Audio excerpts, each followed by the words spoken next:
വിജയമന്ത്രങ്ങളിൽ ഒന്നാണ് no pain no gain. എങ്ങനെ? No pain no gain. Pain എടുക്കാതെ നമുക്ക് വിജയങ്ങൾ ഉണ്ടാവില്ല. അവിടെയാണ് നമുക്ക് ഈ പെയിൻ എടുക്കാൻ ഇത്തിരി ബുദ്ധിമുട്ടാണ്. പണ്ട് വായിച്ചൊരു കഥയാണ്. ഒരു ഗ്രാമത്തിൽ ഒരു അമ്പലം പണിയാണ്.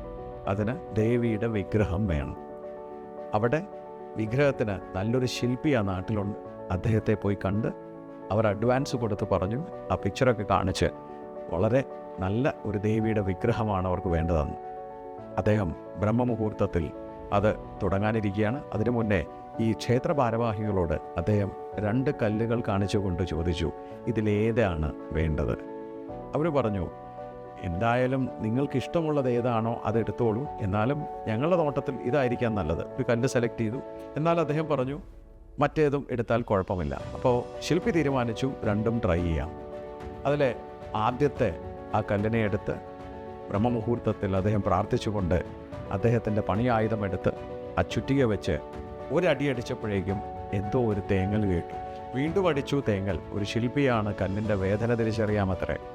കുറേ അടിച്ചു കഴിഞ്ഞപ്പോൾ ആ കല്ലിൻ്റെ കരച്ചിൽ അദ്ദേഹത്തിന് കേൾക്കാം. അദ്ദേഹം ചോദിച്ചു, വേദനിക്കുന്നുണ്ടോ? ഉണ്ട്. നല്ല വേദനയുണ്ടോ? നന്നായിട്ടുണ്ട്. ഇനി കൊത്തണോ? വേണ്ട. ആ കല്ലിനെ അവിടെ മാറ്റിയിട്ടു. പിറ്റേന്ന് വെളുപ്പിനെ എഴുന്നേറ്റ് അദ്ദേഹം അടുത്ത കല്ലിനെ എടുത്ത് കൊത്തിത്തുടങ്ങി. അതിൻ്റെ തേങ്ങൽ കേൾക്കുന്നുണ്ട്. വേദനയുണ്ടോ? ഉണ്ട്. പിന്നെയും കൊത്തി തുടങ്ങി. കുറച്ച് കഴിഞ്ഞ് വേദനയുണ്ടോ? ഉണ്ട്. നിർത്തണോ? വേണ്ട. കുറച്ച് മാസങ്ങൾ കഴിഞ്ഞ് വളരെ മനോഹരമായ ഒരു ശില്പമായി ക്ഷേത്രഭാരവാഹികൾ ഈ വിഗ്രഹത്തെ കൊണ്ടുപോകുന്ന സമയത്ത് ചോദിച്ചു, ഈ കല്ലും ഞങ്ങൾ സെലക്ട് ചെയ്തതല്ലേ, അത് തരുന്നതിൽ വിരോധമുണ്ടോ? ഓ, കൊണ്ടുപോയിക്കോ. അങ്ങനെ ക്ഷേത്രത്തിൻ്റെ ഇനോഗ്രേഷൻ കഴിഞ്ഞു. ഭക്തർ വരുന്നു, കുമ്പിടുന്നു, നേരെ പ്രാർത്ഥിക്കുന്നു, തിരിച്ചു പോകുന്നു. ആ കൂട്ടത്തിൽ അവിടെ ഒരു കല്ല് കിടപ്പുണ്ട്. കൊണ്ടുവന്ന തേങ്ങ അതിനെ നോക്കി ഒരെറിയുമുണ്ട്. രാത്രിയായപ്പോൾ സുഹൃത്തുക്കളായ ഈ കല്ലുകൾ, ഒരെണ്ണം വിഗ്രഹവും അവിടെ നിലത്ത് കിടക്കുകയാണ്. ഈ നിലത്ത് കിടക്കുന്ന കല്ല് വിഗ്രഹത്തെ നോക്കി ചോദിച്ചത്രേ, നിനക്ക് പാലും പഴവും എനിക്ക് തേങ്ങ കൊണ്ട് എറിയും, ഇതെന്ത് നീതി? ആ വിഗ്രഹം പറഞ്ഞത്രേ, നിനക്കാണ് ആദ്യം അവസരം കിട്ടിയത് ഈ വിഗ്രഹമാവാൻ. നിനക്ക് ആ വേദന സഹിക്കാൻ പറ്റാത്തത് കൊണ്ട് നീ അത് വിട്ടുകളഞ്ഞു. ഞാൻ വേദന സഹിച്ചതുകൊണ്ട് ജീവിതകാലം മുഴുവൻ പാലും പഴം.